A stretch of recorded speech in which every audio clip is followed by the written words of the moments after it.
a total crash out over leaving my house, not knowing that they just freshly painted yellow lines on the road because there were absolutely no signs, and driving my son to school, walking him to the door, and coming back to my car and seeing this all over my car.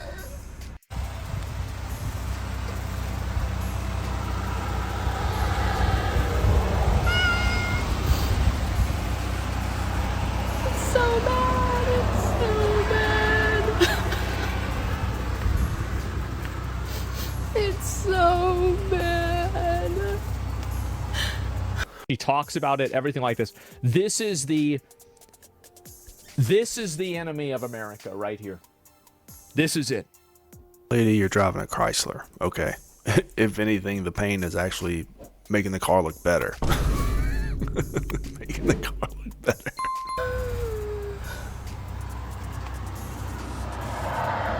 Obviously, I don't have nice things, but what the hell? There was no signs. Oh, it's everywhere. So, I'm just sitting in a random parking lot at some business, and they're looking at me through the window, and I'm like absolutely crashing out. Oh.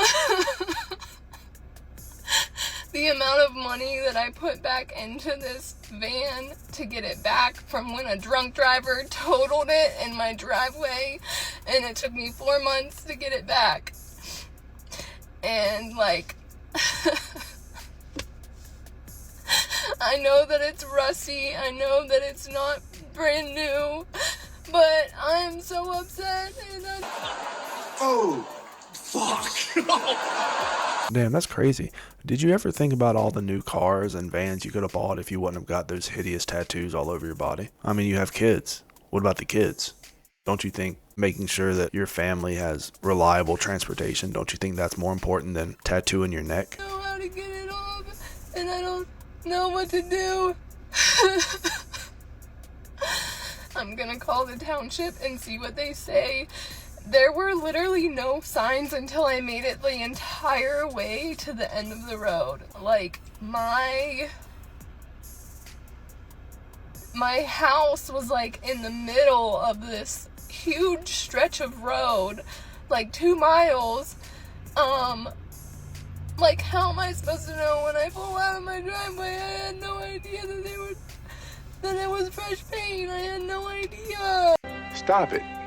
Get some help. Well, you know what? Here's something you can try to do, and this is something that I try to do every single day when I drive, every single moment of every single day when I get in my car, every day when I drive. That is to stay on your side of the road.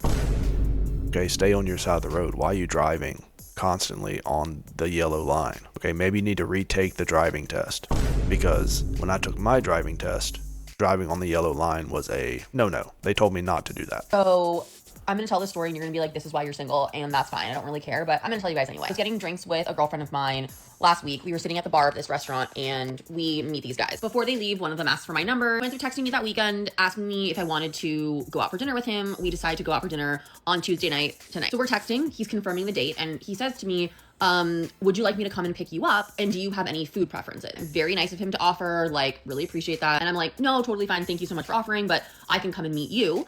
And then I say to him, no food preferences. I literally eat everything. I know that's like not very helpful. And then I was like, I live in West Hollywood. Like, where do you live? Do you live in the area? And then I said, and I should not have said this, happy to meet you wherever. This is like the problem between men and women, because men are very literal people and women are not literal people. And I'm not expecting men to be able to read between the lines, but I did not mean that I was going to meet him anywhere.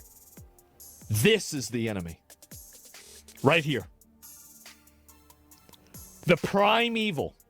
No, men are very logical. Men are very logical people. So obviously if he's asking you out for dinner, then obviously if you want to meet him somewhere, it's going to be at a restaurant. That's common sense. Now, if you tell a guy, oh, well, I'll just meet you wherever, then he's probably going to want to meet you not at a restaurant, because why would he pay for food when he can just crack you wide open on the first date?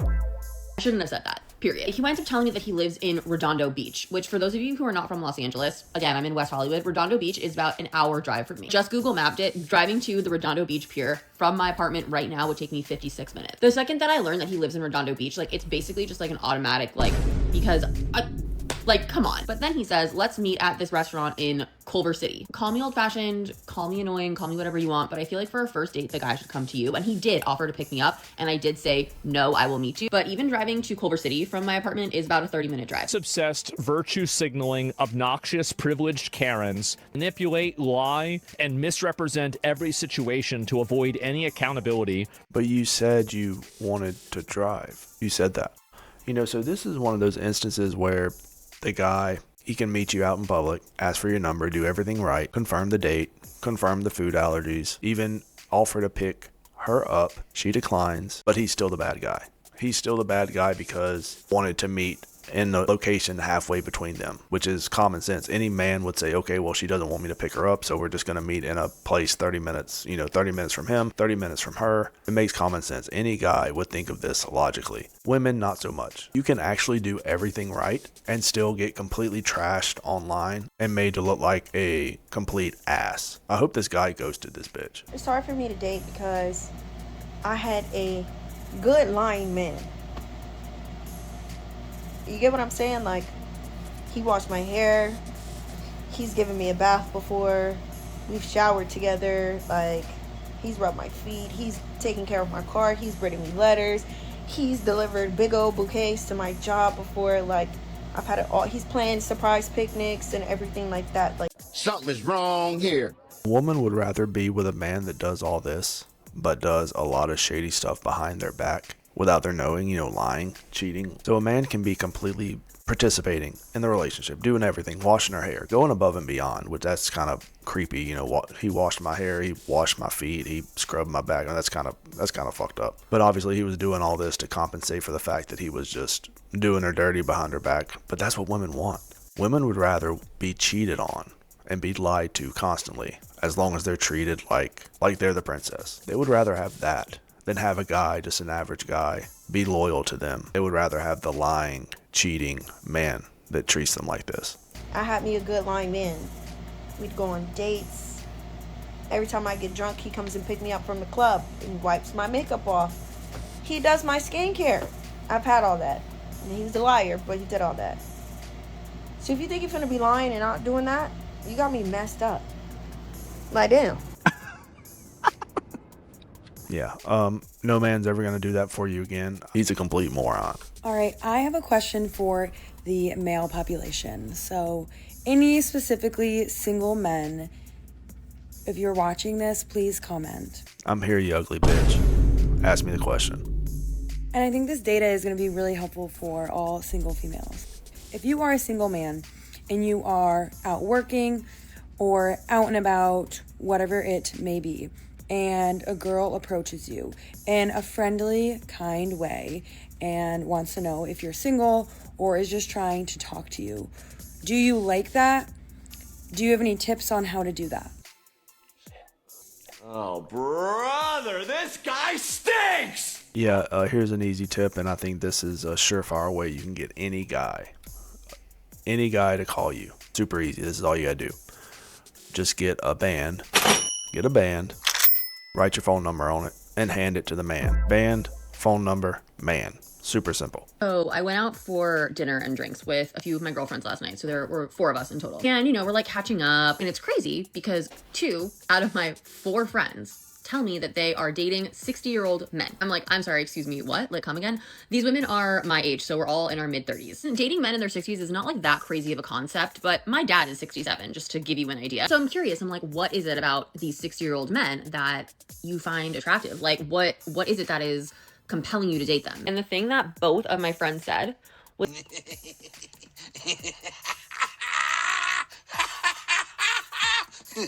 I mean, here's the facts. This is kind of crazy. I know it's going to be kind of crazy me saying it, but women love older men. They love it. 20-year-old women love 40-year-old men.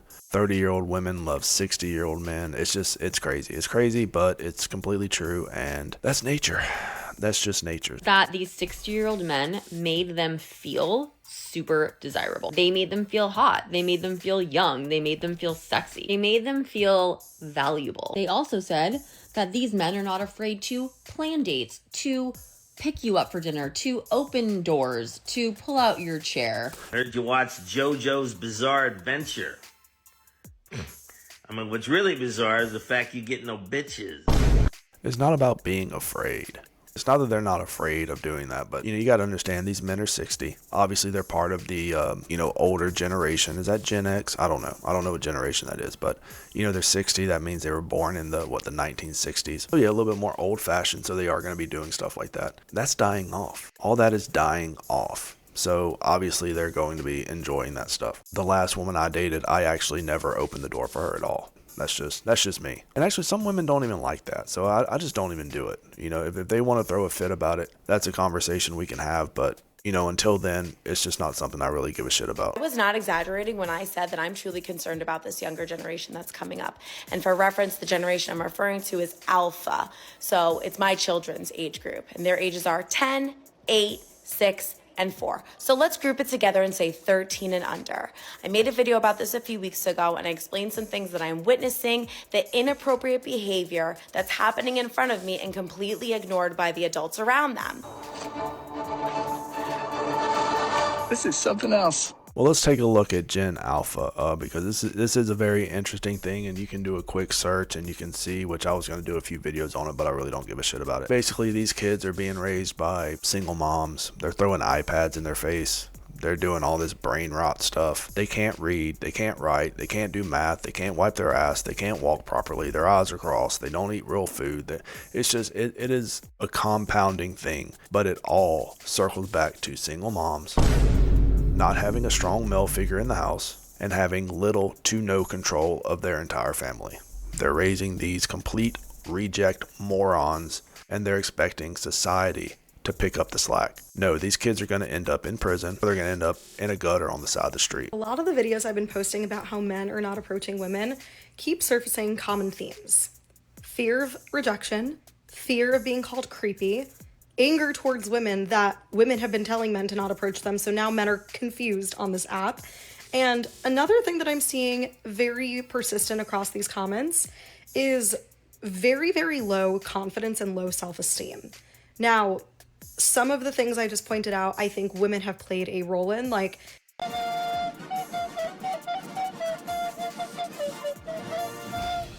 Before you start to half-ass take accountability for all the shit you just said, I just want to tell you that it has nothing to do with fear. Actually, it's more to do with apathy. I just think they don't care anymore. A lot of men have just not cared. They'll see this woman is, let me take a look back and see what she looks like. Yeah, so she looks like a man. So yeah, a man will walk into a grocery store, see a woman that looks like a man, dresses like a man, acts like a man, and they're not going to approach that woman. It's not because they're scared, it's because they just do not care anymore. That's the issue. So yeah, you can say it's women's fault, and ultimately it is. Really, it is society's fault for allowing this to go on as long as it has. Dating apps actually make me so insecure. When I say dating apps, I mean Hinge, because I feel like Hinge is the only normal one to have. All the other ones are kind of weird, and I feel like you're desperate if you have the other dating apps.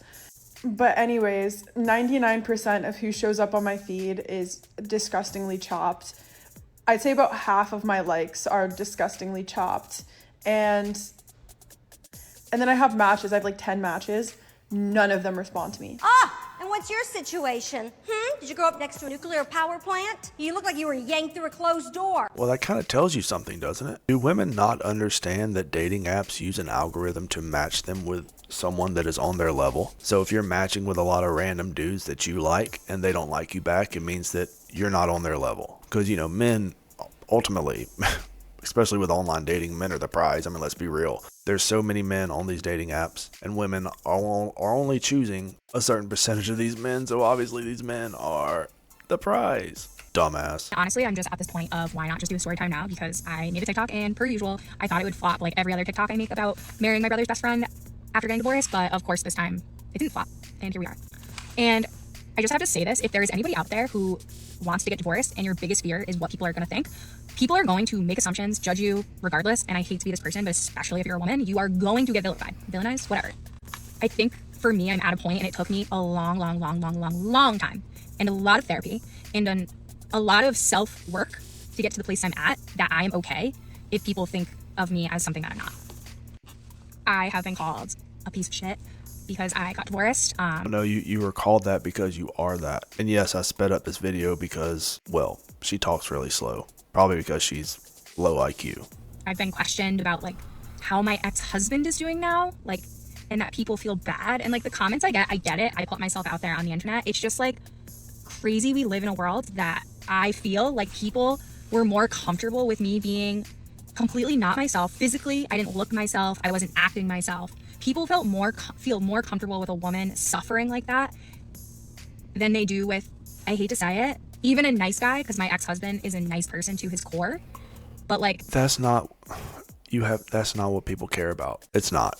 Okay, when normal people see a married couple, they want that couple to succeed. They want that couple to stay in love. They want that couple to start a family and have kids and be a healthy family. It's only toxic people in your life, because you're talking about women, by the way. You're talking about the women that are making these comments about you and your husband. These are all women making these comments. These aren't men. These are all jealous, bitter women that want you divorced just like they were divorced, so that you can be part of the lonely woman's club as well. All these mistakes this is all on you. This is 100% on you. And it's all fun and games now. You know, it's always they're having these conversations in the front seat of their Teslas, and they're like, oh, it's my divorce story, and won't you follow me as I get on my divorce and then get passed around on Tinder. Yeah, nobody cares. Nobody cares but you. And when it does come time for you to want to stop all this and settle down with a guy that may be good for you, I don't know, you're going to be so traumatized from everything that you've experienced, not only through your divorce, but after your divorce, because you're saying you're getting therapy, but hey, the therapy isn't helping because you're not stopping yourself from recording your videos and posting them online. Because the first thing a therapist will tell you is like, hey, you know, maybe you shouldn't be airing out your dirty laundry for a lot of random people online to see. It's not really healthy, but you don't care about that, do you? A lot of these therapists, they tell these women what these women want to hear, so that they can keep the money flow coming in, so that they can keep the money in their pockets. They want these women's money, and these women have no problem giving these therapists this money, as long as the therapists tell these women what they want to hear. But anyway, fellas, I'm gonna wrap it up. Let me know what you think. Peace.